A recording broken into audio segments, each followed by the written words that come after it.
안녕하십니까. 스트레이트 성장경입니다. 안녕하십니까. 허일우입니다. 오늘은 김학의 전 법무부 차관 사건을 다뤄보겠습니다. 스트레이트 팀에 새로 합류한 장인수 기자 나와 있습니다. 어서 오십시오. 네, 안녕하십니까.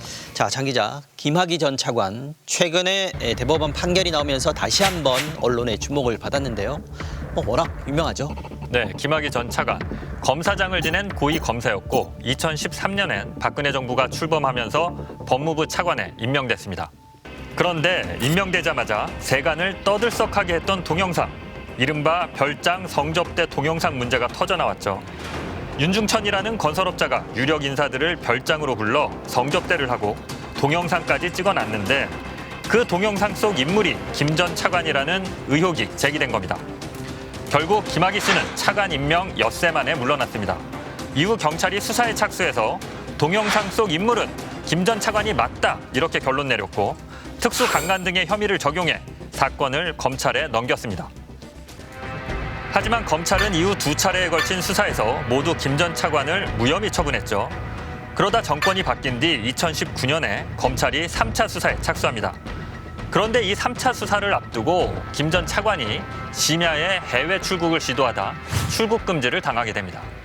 네, 여러 가지로 뉴스에 참 많이 등장한 인물인데 오늘 다뤄볼 주제는 이 2019년 심야의 출국 금지. 이게 불법이었다. 이런 의혹에 대한 거잖아요. 네, 검찰은 이미 이때의 출국 금지가 불법이었다고 결론 내리고 관련자들을 재판에 넘겼습니다.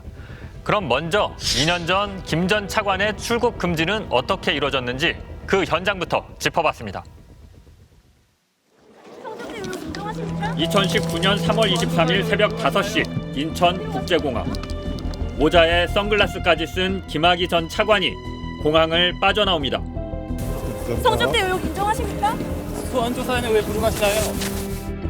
심야에 태국으로 출국하려다 저지당한 김 전 차관은 본인과 닮은 수행원을 앞세워 출국장을 나왔습니다. 김 전 차관이 인천공항 출국장에 도착한 건 3월 22일 밤이었습니다.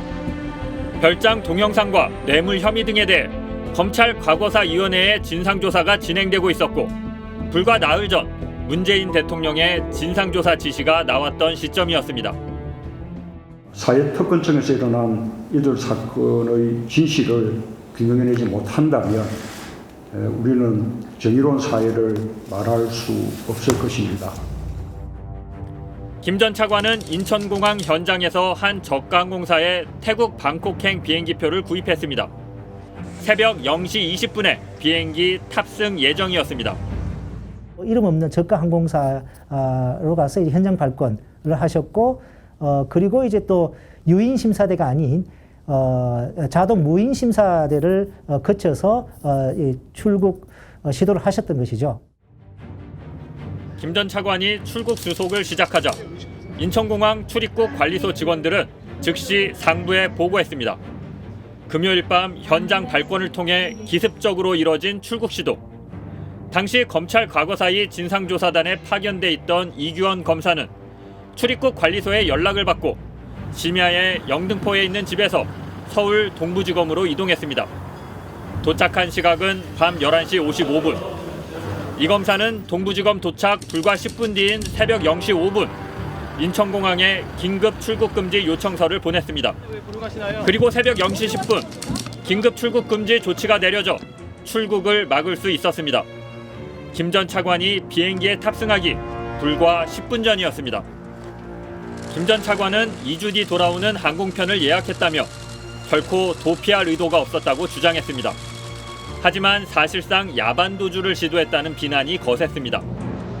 출국이 저지된 이후 시작된 검찰의 세 번째 수사.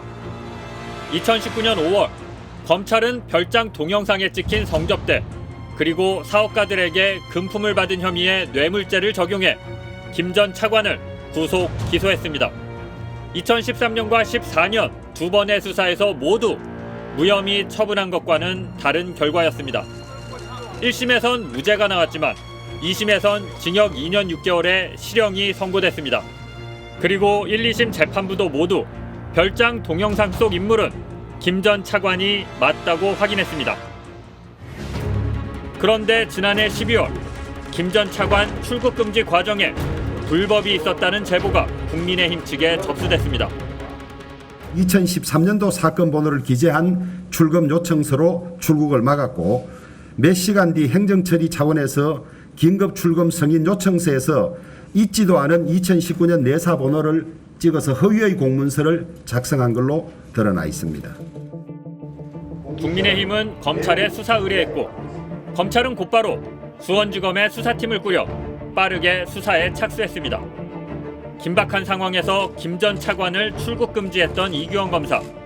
검찰은 그의 사무실과 휴대전화는 물론이고 당시 지휘라인에 대한 수사를 확대하며 서울중앙지검과 법무부도 압수수색했습니다. 검찰은 대대적인 수사 끝에 직권남용 등의 혐의로 이규원 검사와 차규근 법무부 출입국 본부장을 재판에 넘겼습니다. 차규근 본부장에 대해선 구속영장도 청구했지만 법원은 기각했습니다. 국경 관리를 책임지고 있는 출입국 본부장으로서 김 전 차관께서 그냥 해외로 도망가도록 내버려 두어야 옳았던 것인지 정말 저는 우리 국민 여러분의 그 법 간정과 건전한 상식에 정말 항상 좀 묻고 싶은 좀 그런 심정이고요. 그리고 올해 초 국민의힘은 이 불법 출금 의혹을 파보려 했던 수원지검 안양지청 수사팀을 윗선이 가로막았다고 추가 폭로를 이어갔습니다. 대검찰청 반부패 강력부가 김학의 전 차관의 불법 출금 사실을 알고서도 압력을 행사해 수사를 중단시킨 것으로 드러났습니다. 현 정권의 거수기 역할을 하고 있는 이성윤 당시 대검 반부패부장이 수사를 틀어막은 것입니다.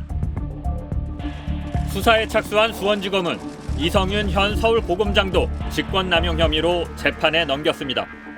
검찰이 작성한 이성윤 검사장의 공소장, 이광철 청와대 민정비서관, 조국 당시 민정수석, 윤대진 전 법무부 검찰국장 등도 연루된 것으로 적혀 있습니다.